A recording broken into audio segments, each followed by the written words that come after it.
சிம்ம ராசிக்கு 7ல் ராகு. அப்போ 7ல் வந்தால் நான் தான் ஏற்கனவே சமசப்தமும் சொன்னேன். அப்போ கேது ஜென்மத்துக்கு வரார். அப்போ ராகு கேதுக்குள்ளே வரீங்க. நீங்கள் கோளர் பதிக்கும் ரெகுலராக கேட்டுக்கினே இருக்கணும். சாப்பாடு மாதிரி அது 3 வேளை சாப்பாடு மாதிரி. நைட்லலாம் மந்திரம் கேட்கக்கூடாதுன்னு யாரும் எந்த சட்டமும் கிடையாது. எப்போ வேணுமா கேளுங்க. நடுராத்திரி கூட உங்களுக்கு ஏதாவது ஒரு டிப்ரெஷன் தான் கோளர் பதிக்கத்தை போட்டு கேளுங்க. நாராயணியத்தை கேளுங்க. 100வது பாட்டு கேளுங்க. மன அழுத்தம்லாம் தீர்ந்துடும். நரம்பு சம்மந்தப்பட்ட உபத்திரம் ரொம்ப கவனமாக பார்த்துக்கணும். யார்? சிம்மம். திருப்பாம்பரம்னு இருக்குது தஞ்சாவூர் பக்கத்தில், ராகு கேது ஸ்தலம்.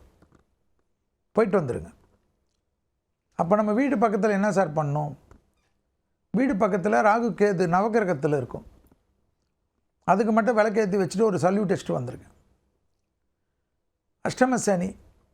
அதே சமயம் குரு 11ல் ராகுவை பார்க்குறான். ஜென்மத்தில் கேது 7ஆம் இடத்துல ராகு இருந்தாலும் கல்யாணம் நடக்கும். பிறந்த தம்பதியினர் ஒன்று சேருவாங்க. அனுகூல அமைப்பு ஏற்படும்.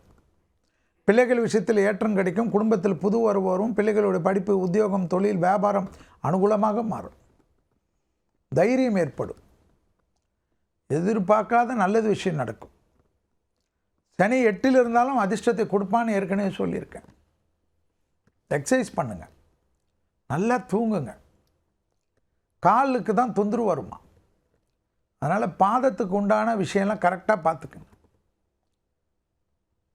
இந்த ஃபுட் ரிஃப்ளெக்ஸாலஜி எல்லாம் இப்போ ஃபேமஸ் ஆகின்னு இருக்கு. நல்ல இடத்துல போய் பண்ணிக்கோங்க. நீங்கள் எங்கேயாவது போய் பண்ணிவிட்டு என்ன திட்டாதீங்க. அதி அற்புதத்தை பெற்றுத்தருமா. ஜென்மத்தில் கேது இருப்பதனால் எப்பொழுதும் ஞாபகம் வச்சுக்கோங்க. ரொம்ப நல்லது. எதுக்கு? விநாயகர் வழிபாடு சகலத்தில் நல்லது. விநாயகரும் துர்க்கையும் வழிபாடு செய்ய செய்ய அதி அற்புதம் ஏற்படும். காரிய சித்தி மாலைன்னு ஒரு மந்திரம் இருக்கும். ஓட விட்டுக்கினே இருக்கணும்.